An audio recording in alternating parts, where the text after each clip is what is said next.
Assalamualaikum warahmatullahi wabarakatuh. Bismillah walhamdulillah wassalatu wassalam ala rasulillah Sayyidina wa nabina Muhammad ibn Abdullah wa ala alihi wa sahbihi wa man walah wa la hawla wa la quwata illa billah. Berjumpa kembali dalam channel Habib Betawi di mana saja Anda berada di dalam bab puasa kitab Taqriratus Sadidah. Pada episode yang sebelumnya, yaitu episode yang keempat, telah dijelaskan syuruti sihati saum, syarat-syarat sah puasa. Bisa disaksikan oleh kalian pada episode yang keempat. Baik, pada episode yang kelima kali ini akan dijelaskan surutu wujubis saum, syarat-syarat wajib puasa. Ai idza tawaffarat hadhihi syurut wajib as-shaum wa hiya khamsatun. Syarat-syarat wajib puasa apabila terpenuhi ini syarat, maka wajib untuk orang tersebut berpuasa, yaitu ada 5 syarat yang mana wajib berpuasa. Yang pertama, al-Islam, yaitu Islam. Fala yukhatabu bihil kafir fid dunya wa ammal murtad fayajibu alaihil qada idza raja'a ilal Islam taqlidan alaih. Yang pertama yaitu Islam, maka tidak dilakukan pengkhotbahan atau ceramah atau mengajak kepada orang kafir di alam dunia ini untuk berpuasa, karena orang-orang selain Islam itu, orang Islam tidak wajib berpuasa. Jadi jangan diajak untuk berpuasa. Wa ammal murtad, adapun orang murtad fayajibu alaihil qada, maka wajib dia untuk mengqada. Apabila ada seseorang beragama Islam kemudian dia murtad, maka selama murtadnya berapa tahun, ketika datang puasa, datang sholat, maka wajib diqada. Berbeda dengan orang-orang yang memang sebelumnya dia di luar Islam, orang kafir di luar Islam, kemudian dia masuk Islam, maka yang dahulu dalam kekafirannya tidak diminta untuk diqada semua amal ibadahnya. Jadi dimulai dari awal. Ya, jadi ketika dia muslim, maka disitulah ditekankan untuk ibadah. Tapi kalau murtad, dia asalnya Islam kemudian murtad, berapa murtadnya dia? Misal 5 tahun, maka selama 5 tahun itu wajib dia mengqada puasanya, mengqada daripada sholatnya, atau mengqada semua kewajiban-kewajibannya dia waktu ditinggal selama murtadnya. Yang pertama Islam. Yang kedua, daripada syarat-syarat wajib puasa yaitu at-taklif, yaitu mukallaf. Apa mukallaf?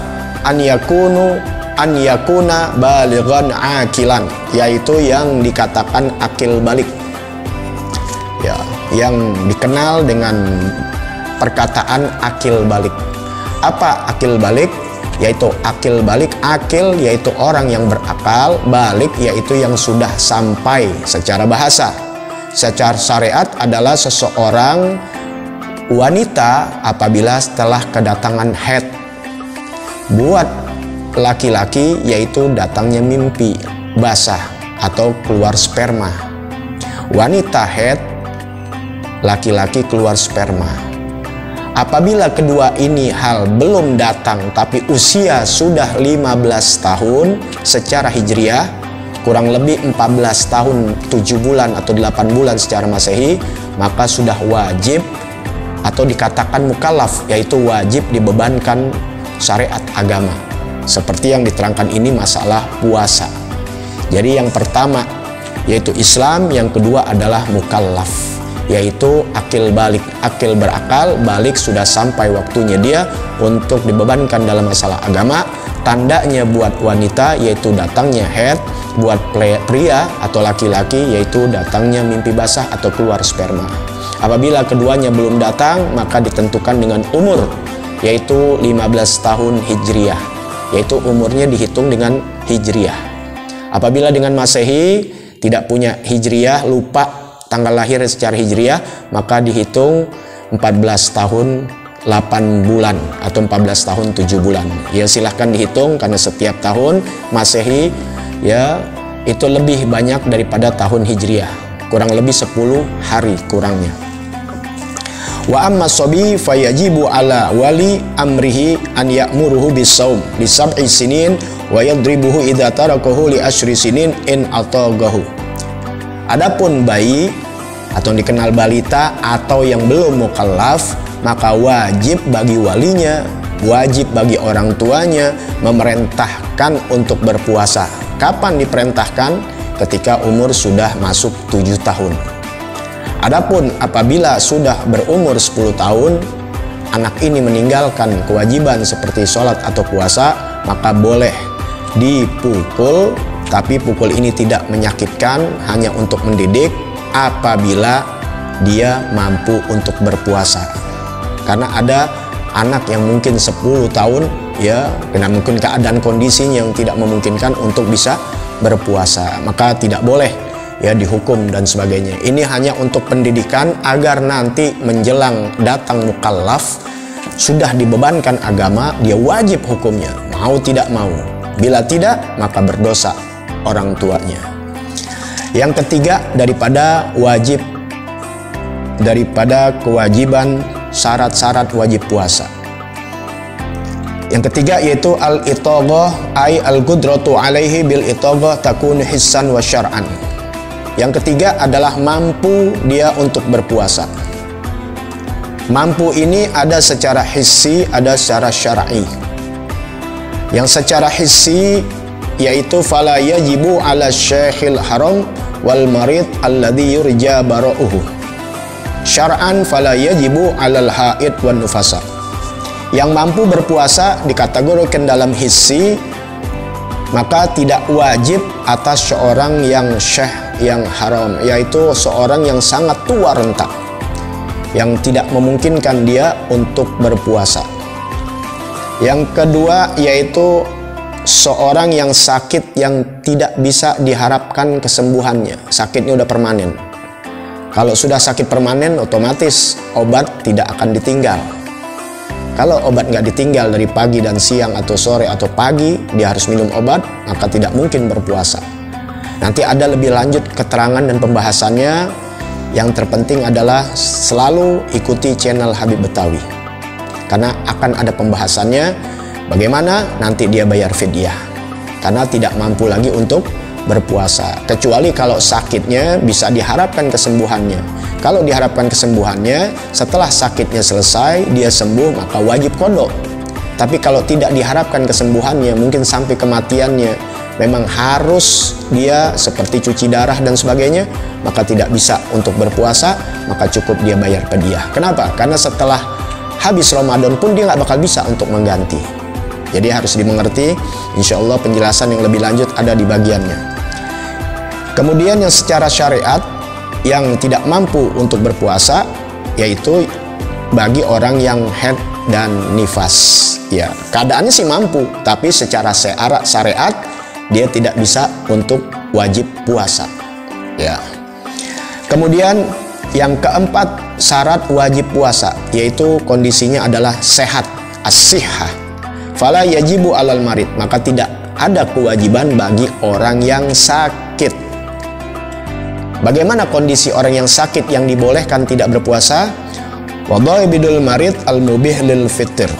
Yang dibolehkan bagi seorang yang sakit tidak berpuasa yaitu huwallazi yukhafu minhul halak awit ta'akhurus syifa aw ziyadatul marad wa dzalika ma yusamma mahdhurat tayammum. Yaitu yang dibolehkan tidak berpuasa adalah yang dikhawatirkan sakitnya ini bagi yang sakit yaitu akan binasa. Apabila berpuasa akan jadi kehancuran, kebinasaan, bahkan kematian. Kemudian yang dibolehkan tidak berpuasa bagi yang sakit adalah yang akan terlambat kesembuhannya bila berpuasa. Au ziyadatul marad, atau bertambah sakitnya.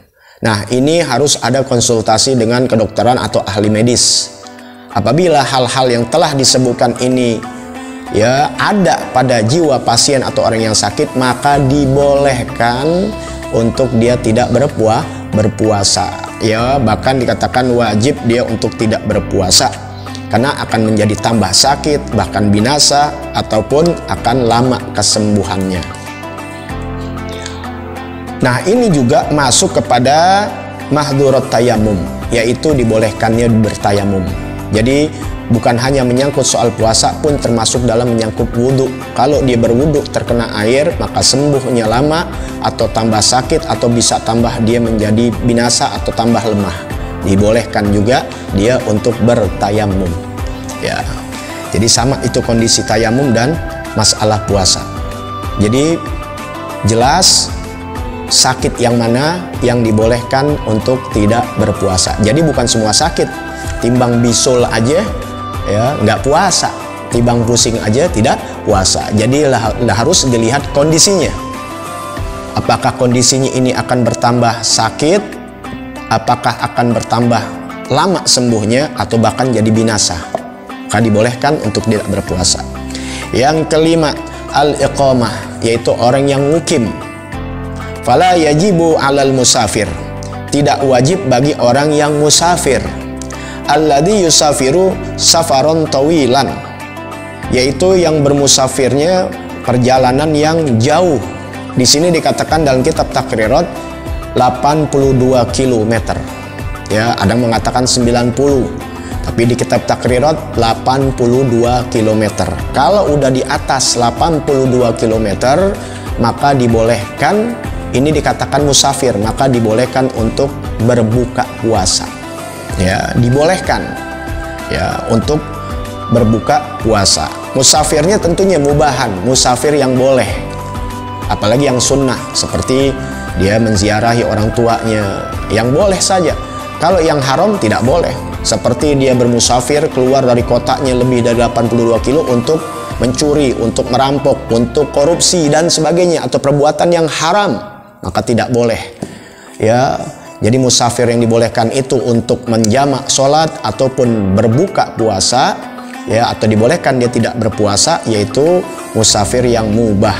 Ya, apalagi yang sunnah, yang mubah aja boleh, yang tidak boleh musafir yang haram.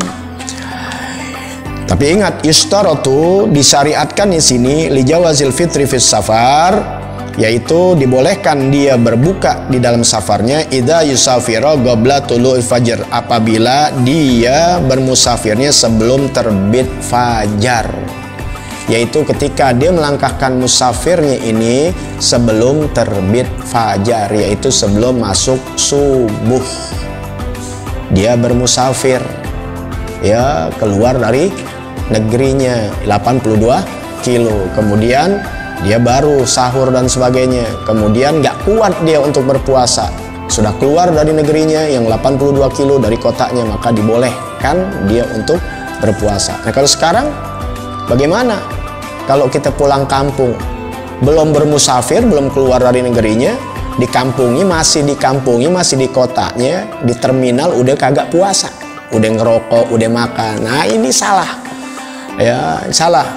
Ya, silakan komentar apa yang mesti ditanyakan, karena ini biasanya mau pulang kampung udah pada nggak puasa, padahal udah akhir dari puasa, luar biasa godaannya 10 akhir dari bulan puasa Ramadan ini, jelas luar biasa godaannya, karena pahalanya luar biasa, yaitu ilqun minan nar, Allah bebaskan orang tersebut dari api neraka.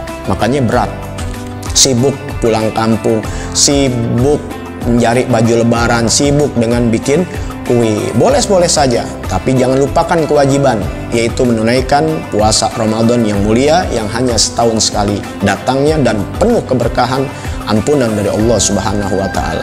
Jadi jangan tertipu, silahkan mau pulang kampung, mau mudik, tapi ingat ya, syaratnya sudah disebutkan tadi. Jadi kalau masih di kampungnya, ya masih ngerokok, masih ini, belum keluar dari marhala, jadi keluarnya sebelum terbit fajar, kemudian dia masih dalam keadaan berpuasa, keluar dari kampungnya, dan kemudian pada saat itu dia nggak kuat kondisinya, dibolehkan dia tidak berpuasa. Nah, kemudian Wal afdolu tuh, tapi yang paling afdol as-saumu lil musafir in lam yasuggo alaih. Paling afdolnya tetap puasa. Ya, jadi dibolehkan puasa bukan berarti semena-mena kita makan minum. Boleh kalau memang nggak kuat, tapi paling afdol adalah paling cakep, paling utama, dapat ibadah yang besar, pahala yang besar. Kalau dia berpuasa, ya tetap dia bertahan untuk berpuasa bagi musafir, ya itu bagus. Tapi kalau nggak kuat, boleh. Ya, fa in syagga fal fitru afdalu. Maka jika dia tidak kuat, maka boleh berbuka, itu paling afdol. Ya, jadi catatan apabila musafir keluarnya yaitu sebelum terbit fajar, belum subuh, kemudian keluar 82 kilo, ya di saat itu dia kuat untuk berpuasa, yang tahu diri sendiri, yang puasa kuat, maka itu lebih afdol, paling afdol. Tapi kalau nggak kuat, dia harus berbuka, itu paling afdol. Jadi jangan dikuat-kuatin atau dilemah-lemahin. Ya, mudah-mudahan paham. Kalau tidak paham, silahkan tinggal komentar, jangan pakai malu, ada interaksi, ya bertanya apa yang sudah dijelaskan, diterangkan di masalah bab syarat daripada wajib puasa. Jangan keluar dari konteks, karena semuanya akan dijelaskan satu persatu, bab demi bab. Jangan lupa subscribe, like, dan share-nya. Bagikan ke media sosial kalian dengan niat dakwah yang insya Allah menyebarkan kebaikan kepada saudara kita seagama, sebangsa, dan setanah air. Assalamualaikum warahmatullahi wabarakatuh.